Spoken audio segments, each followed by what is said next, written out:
And a very good evening, everybody. As we told you last week, Lady Tetons are a much improved team from a year ago. They're 5-8 of the Monday Conference, and they've cut down on the finger pointing, and it's now more of, hey, how can we get better?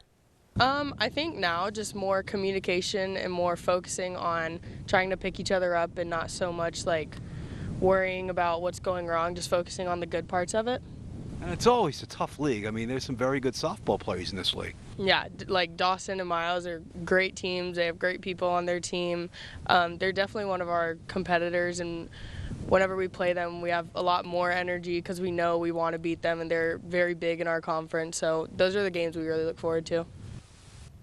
All righty, as we profiled in the fall, an all-conference volleyball player for the Lady Tetons, a Florida native, works out with the volleyball team, then comes to softball practice. She plays both sports very well, had a 4-hit game against Bismarck State this weekend. Another veteran, Jordan Zimmer, has been a steady member of the Lady Teton softball program for 3 seasons, and the native of Borden, Montana, had a great weekend. She homered against the Mystics in the sweep, had 2 RBIs, and in a loss to Science, 2 hits. She's also a very good student, won an award for that, and she says she's enjoyed her time at Williston State.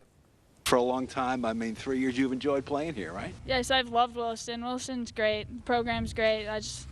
Yeah, it's going to be hard to leave for sure. Lots of nice memories. Yes, for sure. I'll tell you what, over 41 years, very few former Tetons ever say they didn't enjoy their time here, and that's a testament to the school, the coaches, and the administration, and that's the truth. All right, next up for the improving Lady Teton Saturday on the road at Miles City Sunday, magic word for Teton fans, home. Let's hope the weather allows them to get a home twin bill in. Certainly would be nice for this improving squad to play in front of their fans and show them just how much they have improved from 1 year ago. Bill Triplett has gone back to Montana for more talent for his Lady Teton women's basketball program. Cammie Harris has signed the letter of intent. She played high school ball at Billings Skyview, and as a senior helped them win the AA state title, a 2-time all-conference selection, and was one of the better 3-point shooters in the state. Last year she played at North Idaho College, where she averaged 6.6 points per game. Twins were off tonight. Tomorrow in Boston to take on the last place Red Sox. Twins ended up splitting with the Yanks, taking the first 2, dropping the last 2.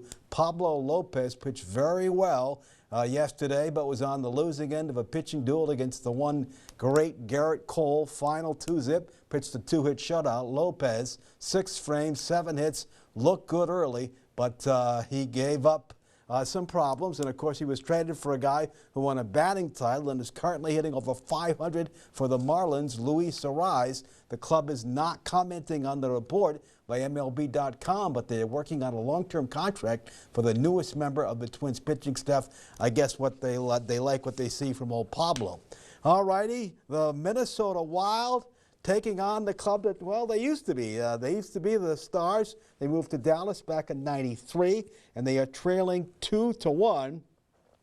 Kaprizov got the goal in the first period for the Wild, but then in the second period on the power play, Ruta Hintz scored, and then about 7 seconds later, Jason Robertson scored in the power play. So just like that, this should be a tremendous series. 2 evenly matched clubs, and Dallas with the lead 2-1 in the Lone Star State. The Bruins have had a record-breaking season, more points, more wins than anybody in the history of the National Hockey League, and that goes back a long way. They beat Florida 3-1.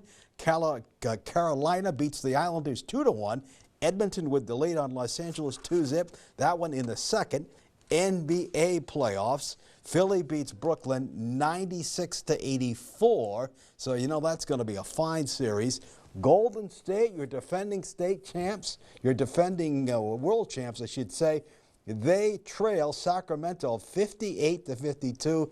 Battle of the Golden State there, 58-52. Baseball Coyotes 3-1 in the WDA at 0-4 Century tomorrow. Watford City at Bismarck. Coyotes softball home against Century, 4:30 p.m. And tennis with a contest at Minot. It's a non-conference matchup. Let's take a timeout.